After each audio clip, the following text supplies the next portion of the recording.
Welcome to today's featured car video, and it is a 1967 Dodge Charger in this great silver blue color with the dark blue bucket seat interior. If you notice, it has bucket seats in the front and in the rear with center consoles on both, which is a nice touch. I don't know what size engine it had because there was no call out on the fender, so we'll assume it probably had the base 318 engine.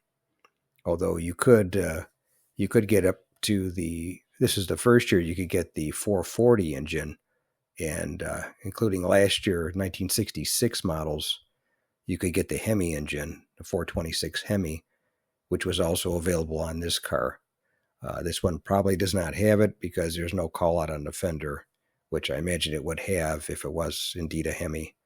And since the hood wasn't open, I couldn't tell, and I forgot to check the VIN. As far as production numbers go, they built 15,788 of these in 1967, and the base price on them was $3,128, and they had a 117-inch wheelbase.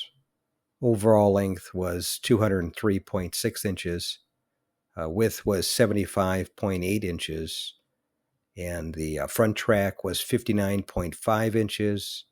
The rear track was 58.5 inches.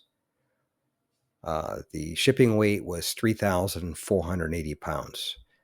If you made it to the end of the video, thank you very much for watching. I appreciate it. If you can share this video and my channel, Motor City, with a friend, or share it on your group page if you have one, I would appreciate it. Otherwise, thanks for watching, and we'll catch you on the next one. Thanks again for watching. I appreciate it. And by the way, here's a couple of videos. This will take you over to my page, and you can take a look at any of the videos that are there that look good to you. But thanks again for watching, and we'll see you on the next one.